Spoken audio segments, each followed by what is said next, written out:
hari umuntu nigeze kumva ko analize avuga ukuntu ngo cyagiye mu Ventura yagiye kamara amezi 10 kwa Tshisekedi. Umuntu aravuga ngo ariko ngo ba Tshisekedi wasanga ari mu gakino, ngo akavuga ngo ubundi se ngo wabonaga ibyo ndimo kwigira atari ukubarekurira, ngo nagira ngo nyine ngo mumenye ubwe ofete ni igiki Tshisekedi atakoze ngo mumbwire. Arabirukanye abisaba Abanyarwanda, arangije nta matora abaye iwanyu, arangije nabo bari bari kumwe babiwanyu nabo arabirukanye. Tshisekedi ni gute atari muri projet mumbwire? Nukuvuga ngo nta kintu atabere umuntu uri muri kiriya gice kivuga Ikinyarwanda, yaba umutu yaba umututsi yaba umutwa yaba umuntu wese, nta kintu Tshisekedi atabere. Igihe kirageze ngo abantu bishyire hamwe, utuntu batatu tw'amafuti badushyire ku ruhande, babanze nyine baharanira uburenganzira bwabo. Naho Tshisekedi rwose ni umuntu w'imfura, nta kintu ataberetse, n'abamwirukanga inyuma nta kintu ataberetse. Kuri wowe wagira ngo twarabisezeranye ngo bikorane?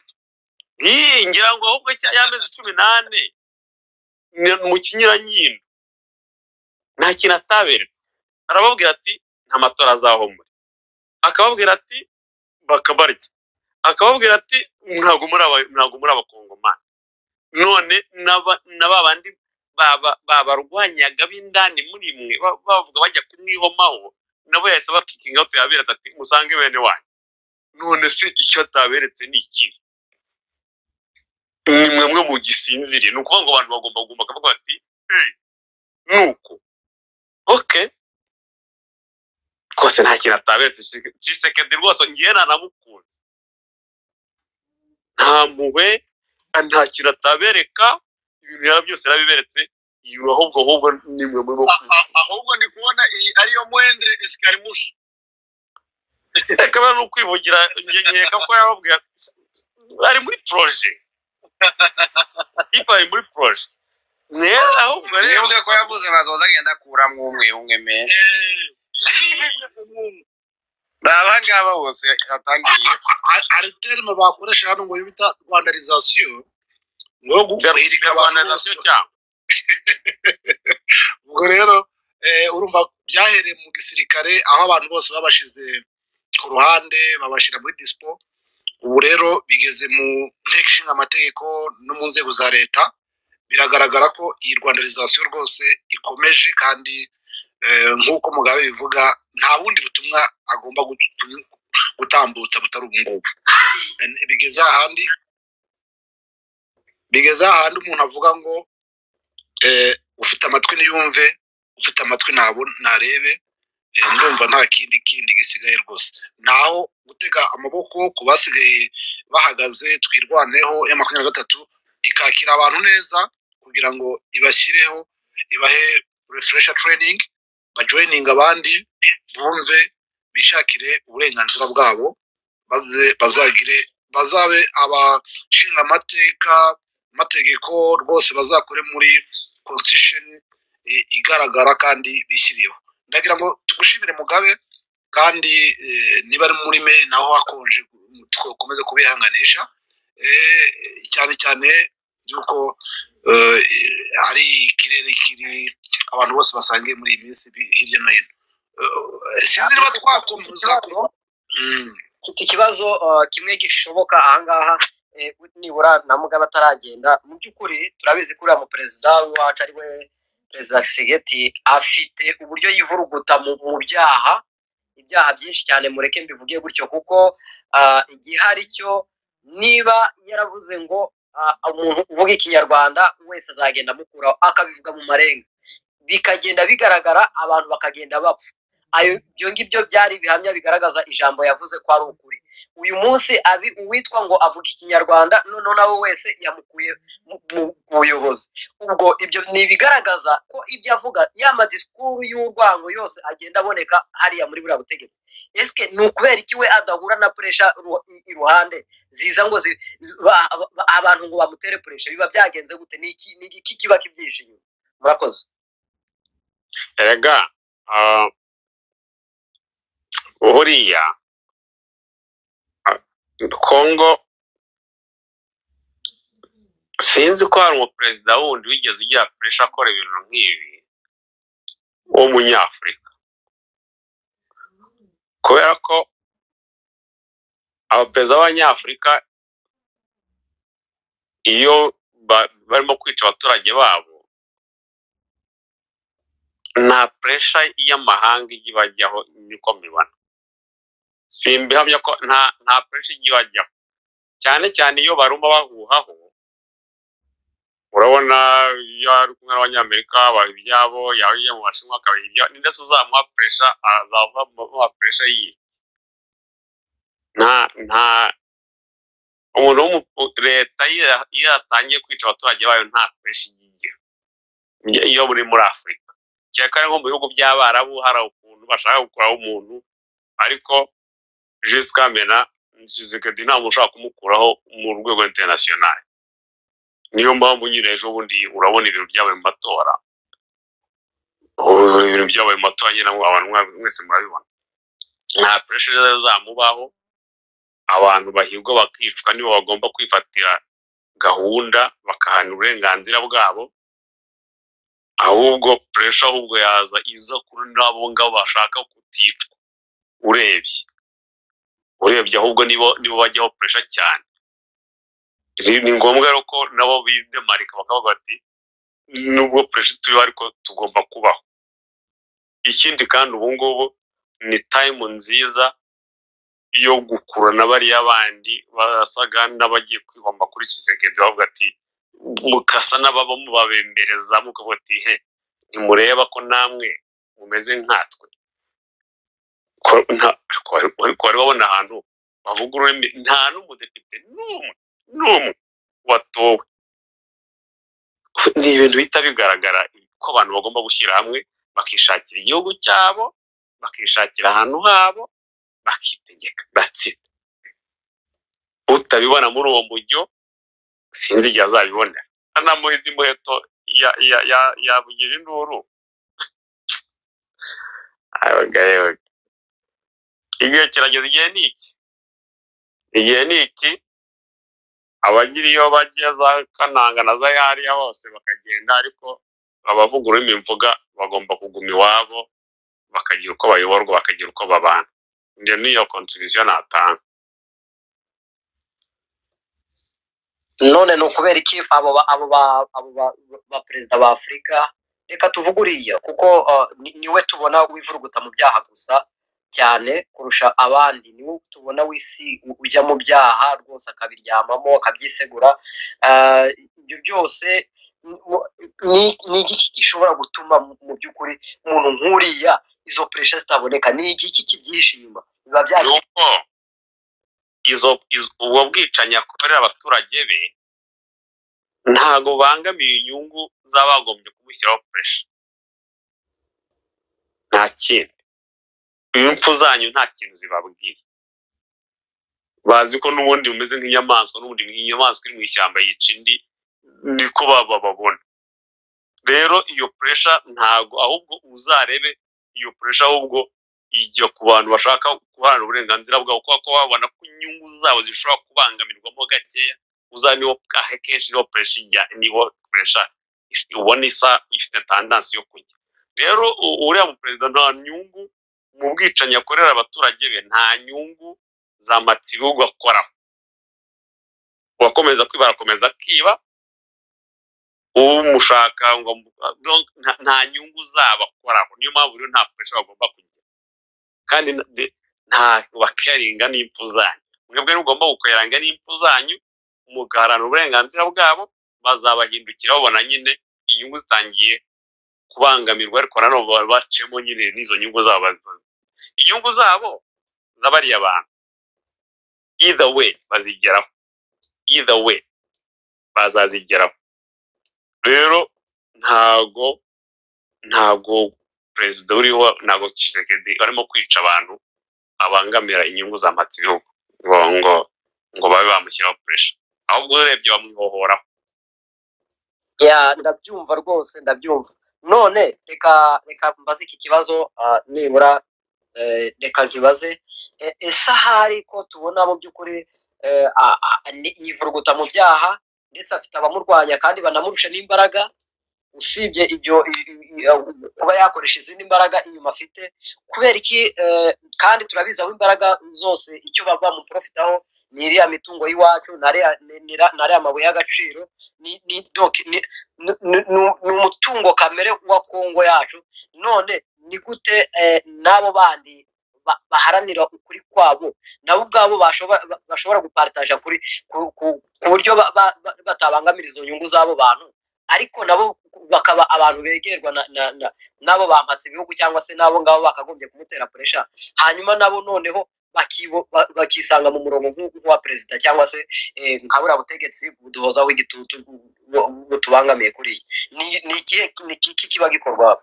Reka ngo urugero cyagihe AFDL irimo kurwana, abanyakanada basanze Muzehe Kabila i Lubumbashi kujya gukora amakontra y'ibintu bya za petroli ngiramo cyangwa bya zahabu, bamusanze Lubumbashi kubera ko yababonaga afite ingufu. Ariko M23 irajya gukata Rubaya ikayikatira, kandi Rubaya ari amabuye y'agaciro. Ntago Mpatsibihugu azaza gushaka mu mashyamba ya za Sarambwe kwa ko nta kinashaka, ariko nufata Rubaya wenda umubiri azaza kureba. Nibyo ngibyo nimugira ingufu mugabo atanu hari amabuye y'agaciro nizo za petroli gozaza nyine bazaza. That's it, simple. Reka noneho ntugende, reka duhereze umwanya umuntu waje mbere yitwa NGP Johnson. Aho naho icyo tumubwira mu kanya ari busy, wenda hari ngo bashobora kuba aho gusa. Okay, Claude. Mwaramutse. Mwaramutse. Ndabashimiye cyane ubwispace, mwaganiriye neza cyane kandi mu abavuga n'abumva bari kwerekana icyerekezo Kongo iri kuganishamo. Ariko nkanjye wenda icyo nashaka kuvugaho nuko urabona uriya Gisegeti njye nabona ibyo yakoze yagombaga kubikora kuko icyambere cyo ira communauté Hutu sinanatekereza wenda kuri communauté Tutsi ivuga Ikinyarwanda kuko yo ntayihari, umugambi wabo nuko kubarangizaho. Ariko nka communauté Hutu n'ubundi bo mu karere ka Rucuru na Masisi ndetse ibindi bice nka za Bene na za Warikare ngira ngo ni abantu bakiye cyane. Nyakubahwa Johnson, iyi communauté Hutu nayo ikora ivuga Ikinyarwanda. Ivuga Ikinyarwanda bizi n'ibyo no kuvuga. None urabona ari ama territoire ntabwo yigeze atora, ntabwo yatoye. Bivuze ngo abahayora nta ni wowe iyo community haba, sinzi namwe kubyumva. No kuvuga ngo iyo ako karere kose iyo community irimo nabiyamamaza bakavuye mu bashaka kuyobora akarere ka M23 ko M23 gafite aho bavuka bashaka niba ari ukuyobora mu rwego rwa province ngira ngo ntiri mu maboko ya Gisegeti. Niba bashaka kuyobora igihugu, iyo province yamaze gukapucaringwa n'inyeshyamba. Atekereza aho bandi rero, usibye ko bari abagabo nabo batumva nangwa se batanareba, bakagombye kuyoboka ubutegetsi bubayobora, kuko nibo bayobora abana babo n'ababyeyi babo. Usibye abantu bagiye Kinshasa gushaka y'amahahiro nangwa se gushaka ibihazi ndazabo. Ariko nibyo uriya mugabo wabandikiye Ogeti, murebe kure muze mwifatanye n'abandi dukureho iriya ngoma. Ari somo rimwe nigeze nsoma muri Bibiliya iboneka muri Yuda ni igice cya mbere 11 havuga ko hazabona ishyano abantu bakurikiye inzira ya Kayini ngo hanyuma bagahomokera mu nzira ya Baramu wemeye ibiguzi. Burya mu by'ukuri umuntu ntabwo yabara kubona ishyano yica mwene wabo basangiye ibyo kurya ari impinja, basangiye bafatanya isuka bagahinga bagafatanya korora bagafatanya urugendo rwo kujya mu masoko yakure bagafatanya kwiga nabi n'imibereho mibi. Iyo nzira uba urimo ni ya Kayini kandi ishyano ntabwo yabara kukugeraho.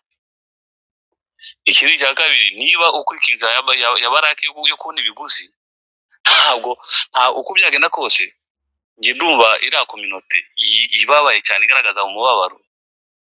Nka community tutiyo ntabwo ntanwe numva ikomproninga, ariko nkabara bari gukomproninga ko batabahaye umwanya. Nibareba imbere, n'abantu bakuze nibareba imbere. Ntabwo ubu ngubu Kongo ntabwo iri kubara karakare nka kawo, kandi nako icyifuzo cyacu nuko kataba kawo byiteka ryose. Bakagombye kuza bakifatanya community yabo, ntacyo bamare kujyana abadepite Kinshasa, imodoka itazasura ise ntisura Nyirasenge ntisure se wabo kubera kutagira imihanda, abana ba bene wabo batazabona uburezi buhagije baje kwiga metero 10 na bingahe, kandi ibyo baratamabuye isa tazorora inka ngo ibeho, abaca imisoro idafite ikibamariye, ubuvuzi buri kure. Ntangiza ngo mbwire umuntu ararizwa nuko batabonye abadepite se bamaziki. Uwakugira Imana kakanya kuvuga ngo kugiza Imana, washobora guhumuryango wawe umwuka. Numva abantu usibye ko kumva bya Kinyafurika, kumva kwirata ngo narize ariko warize inyuguti ariko utarize kubaho k'umuntu, utarize gutekereza ku utarize ejo hawe hazabaho, ntacyo byakumarira. Reba abanza wareba kuvuga ngo umwe n'umuhutu n'umutuzi. Singe njya nabishaka n'usobananye bikanyihisha rwose nkabura ukuntu nabwira umuntu. Rero wenda ngiye muri make nkurikije we n'umwanya wanjye nuko mwari muri kuganira bari abantu uriya muntu wanditse iriya leta avuga ko abantu birepotinga. Niba batakwirepotinga amaboko ya movement arahagije, ariko niba ariko ibintu byo kurwanya ububeshya ngo bavuge igihutu, nta gihutu kibaho, nta rurimi rubaho ku isi ruzwi nk'igihutu, ariko Ikinyarwanda kiragwi cyanditswe mu mvugo naho se mu ndimi ziri ku isi, ariko nta gihutu kibamo. Uvuga ikinyemera ntabwo icyo kinyemera kibaho, n'Imana ntabwo ikizi. Rero abantu ngewe wenda tuba twumvwa n'abantu batandukanye, ariko ibintu bya Tututsi n'ababireke ahubwo bamenye ko tukora abakongomani bavuga Ikinyarwanda. Kiriya gihugu bahaye akato bafatanyiriza kukirwanirira, niba gifata iyo myanya yose bazayiyemeza kuko bazaba batuye bafite n'icyo bazahakora n'icyo bazahamarira. Ariko bareke kujya kwigaragaza Kinshasa ngo nango turi Kinshasa, twicaye Kinshasa adafite uburyo yagera n'iwabo. Ahantu hangana kuriya hagombye kuba hari n'ikibuga cy'indege byibuze azayaza nk'umudepite, nzi ko banahembwa n'amafaranga menshi akaza byibuze n'indege ikarandinga agasura imiryango yabo. Ahakora aho ngaho urahinga ibyo kurya ntubona aho bigurisha, uracyarira ngo abahutu babuze ubudepite. Aho ngaho nkawe nibona aho yisha cyane umuhutu kutabijyana mu isoko ngo bigure mu mwambaro, kutabihinga zawe ngo zibige, kutabiguramo nta kintu byakumarira. Ubu ngubu isi irasiganwa n'iterambere, abantu barashaka kubaho neza ejo hazaza, nawe uracyari hutu, uracyari muri rero ndumva hari icyo navuga. Bano bavandimwe nibareke gukurikira inzira ya Kayini ngo bahombokere mu birukanka mu nzira ya Baramu, nibareke ibiguzi, nibareke kwica. Impamvu bavuze ngo ni inzira ya Kayini nuko Kayini rero watinyutse kwica mwene nyina, ntacyo bapfa, kandi mwene nyina ari kumugura ati iyi nzira nizakubera nziza. Rero mu bintu birabwira abantu ati iyi nzira nizakubera nziza nk'abakongomani, nawe ugafata umwene ngo ushaka kumukubita kubera kubw'icyiza, ugafata ibiguzi bya Baraki ngo ugurishe bene wanyu. Nose uribwira yuko abatutsi niba gushaka muri Kongo intambara zizarangira, hazakurikiraho umutu, kandi umutu nawe narangira azakurikirwa n'undi. Rero numvaga ari icyo navuga. Murakoze. Erega ikibazo gihari muvandimwe, ikibazo gihari ntugire ngo nuko ngo ni community yacu gusa, nubwo ari twebwe tubangamiwe cyane, ariko nabo iri iwabo. Ejo bundi nari muri space ngira ngo umuntu bita Intare ya Kanwa twari turi hamwe muri iyo space iriya yabari ba Farao bande bahafa abo ngabo. Ndababwira ngo twebwe twamenye ukuri imbere y'igihe, abantu bo muri Est ubu ngubu noneho abantu bo muri West ni mwebwe musigaye namwe musogongera none, kuko icyo gihe baba kuvuga ngo buriya butegetsi ngo burababangamiye, bashaka guhindura itegeko nshinga, ngo doke basakuza cyane bavuga ngo rwose ngo bareke kubukurikira ubwo butegetsi, kugeza n'uyu munsi aho usanga nabo ubwabo bari gusakuza bashaka guhaguruka. None twebwe ku giti cyacu tuzi ko turi kubangamirwa muri buriya buryo, nabo bari kubangamirwa kuri, ariko nanone abantu ntibashaka gushyira hamwe, stili bashatse gukorera mu ntuza.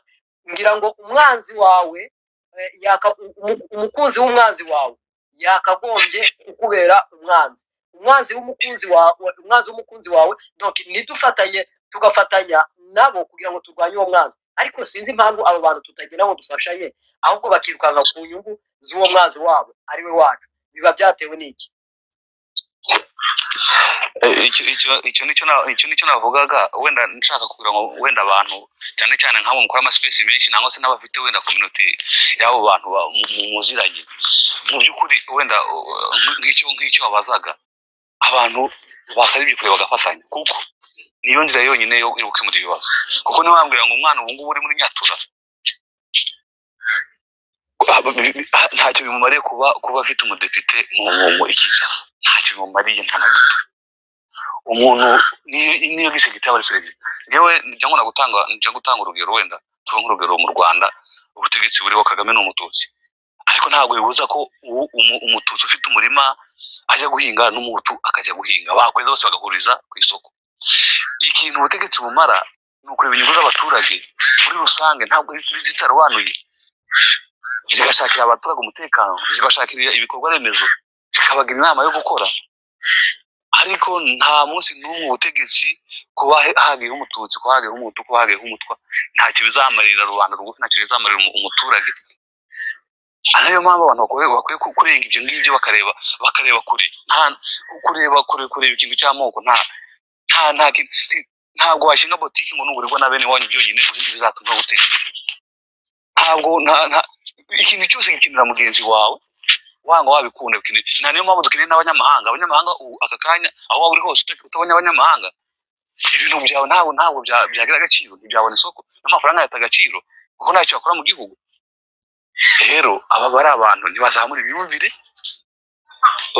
bareke utututsi, bareke n'umunaka, ahubwo bareke ikibazo bafite, kuko ikibazo bafite barahejwe kuva kera na n'ubu ngubu. Ariko ikibazo ntabwo bakireba, ahubwo bareba ikintu kitari ikibazo, kitanabareba, kitanabashinzwe, kidafite n'icyo kibazo kizabamarira. Abantu rero barebe kure, abantu kandi numva ngo abantu benshi barasenga, abantu nkumva ngo barize, ibyo byose wajya kubisanga ugasanga uwize yize nabi, usenga asenga nabi, utekereza nabi.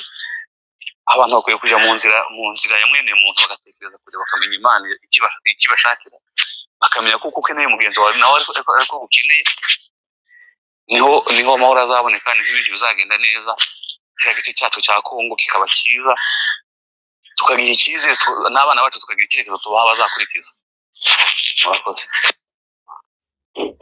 Hari umuntu nigeze kumva ko yarize avuga ukuntu ngo cyagiye mu Ventura yagiye kamara amezi 10 ariko kwa Tshisekedi.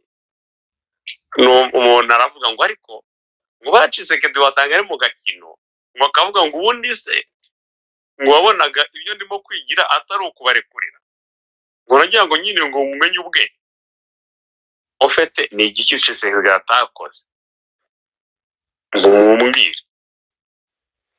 Arabirukanye abisa Abanyarwanda, arangije nta matora abaye iwanyu, arangije nabo bari kumwe